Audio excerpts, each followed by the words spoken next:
This is Optimal Health Daily, episode 1813. Why What's Your Excuse Isn't That Helpful? Part 1 by Deen of JCDFitness.com. And I'm Dr. Neil. Hey there, happy Saturday and welcome back to Optimal Health Daily, where I simply read to you from the best health and fitness blogs for free.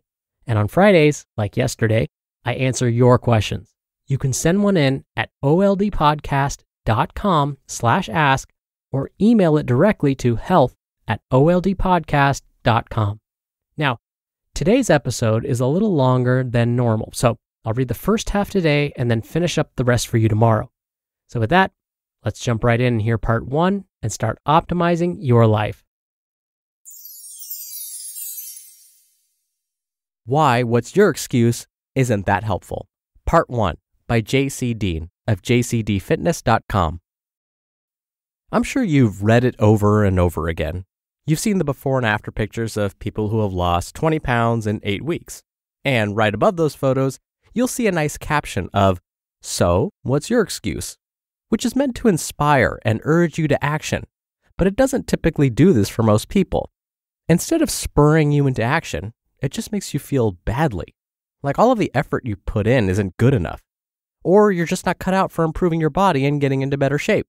When someone shoves before and after photos in your face and asks you what your excuse is, it's not really helping you uncover the root of your inaction.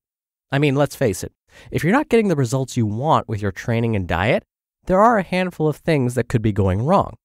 Something is wrong, but what do you fix? It could be a problem with inaccurately tracking your intake. It could be that you miss your training sessions consistently. It could be that you make all these plans to get it done, but by the end of the day, you're just spent from all the other obligations in life. There are a bunch of reasons to blame for why you may not be getting the results you want. You can even call these excuses if you want to, but that's not entirely helpful. Not at least until you understand the reasons why you have these so-called excuses. For instance, if you ran me through all the reasons why you couldn't do something and I told you to just do the work, would you be able to do it? Probably not. Telling you to just do the work or asking what your excuses are in a condescending manner does nothing for getting you to actually make the changes you want. It's lazy but easy for someone to simply say, do the work and nothing else. But that happens every single day. Can't gain weight? Oh, just eat more. Not losing fat? Just eat less than you burn. Not getting stronger? Just keep lifting. You're probably not working hard enough. You probably get the point. Most of these mantras like, just do it, sorry Nike, and what's your excuse are shallow ideas that don't ask you to dig deeper and make some sense of why things are not happening the way you want them to. They fail to help you understand yourself on a level that allows you to make the changes necessary to be where you want to be. So here are 2 ideas. 1, the voices in your head are real and they're not always helpful. And 2, you probably don't need any more willpower or motivation, and I bet you're not inherently lazy. The voices in your head can be harsh. The amount of visual and auditory stimuli we receive every single day is staggering. Ideas are given to us through our conversations with others, what we read, what we listen to, be it the news or podcasts. We see ads on the street, in the subway, on TV, in this here internet, on our phones, in the games we play. It's everywhere. Not only do we get all of this influence from the outside world, we also talk to ourselves. And those external messages affect the things we say to ourselves. And many times that voice, also known as self-talk, is not so kind. For whatever reason, that tiny voice will often tell us we need to be more muscular, less fat, taller, prettier or more handsome, skinnier, stronger in the gym, blah, blah, blah. Many of those messages are negative by default because they focus on all the supposed flaws, and they tend to remind us over and over about what we don't have or wish we had. Quick question. Would you dare say the things you say to yourself to a close friend or a stranger? If not, this should be a sign that it may not be best to say these things to yourself. I'm not sure why, but humans have this odd trait of focusing on the negative and forgetting all the positive stuff. So when we feel like we need more muscle, the thought process tends to be in a negative frame. Something like, ugh, I'm so small and weak. I wish I had more muscle, but it's just so hard. I just don't have what it takes. It would be much more useful if the narration in our heads went something like this. I might be small and weak now, but I won't be for long. I'm training hard, I'm eating right, and I will stick to that process until I'm bigger and stronger than ever. As you just heard, there's a stark contrast in the things you have the possibility of telling yourself, but we tend to default to the negative mode. A trick you can perform on yourself every time you have a negative thought, or any thought really, is to play devil's advocate and say the exact opposite to yourself. This is especially useful if you're used to saying negative things to yourself. Here's an example. Let's say your negative thought goes something like this. Exercise is too hard. I hate going to the gym because I'm never going to be the size I want to be. Now, flip that to the following positive thought. Exercise is challenging, but I'm getting better. I like going to the gym once I get started with the training, and I feel great afterward. I know I'll reach my goal weight soon.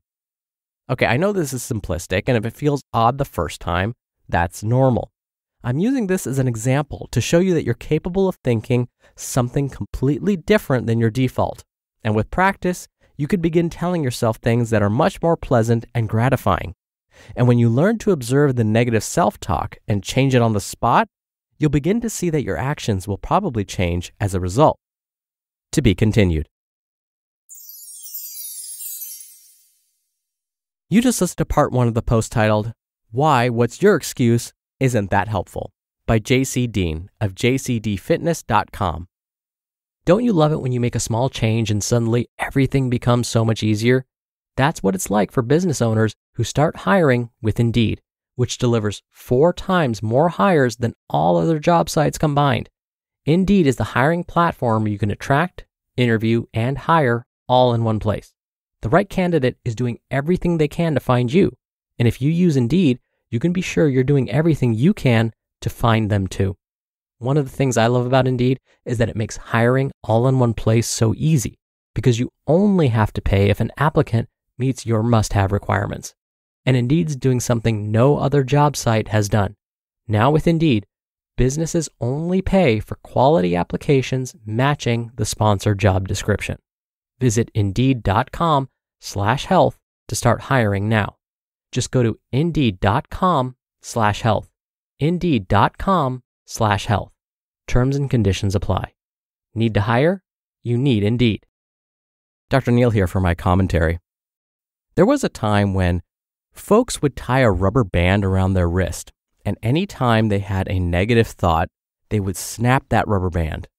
Well, guess what would end up happening? And you probably guessed right. People will stop using that rubber band. Why?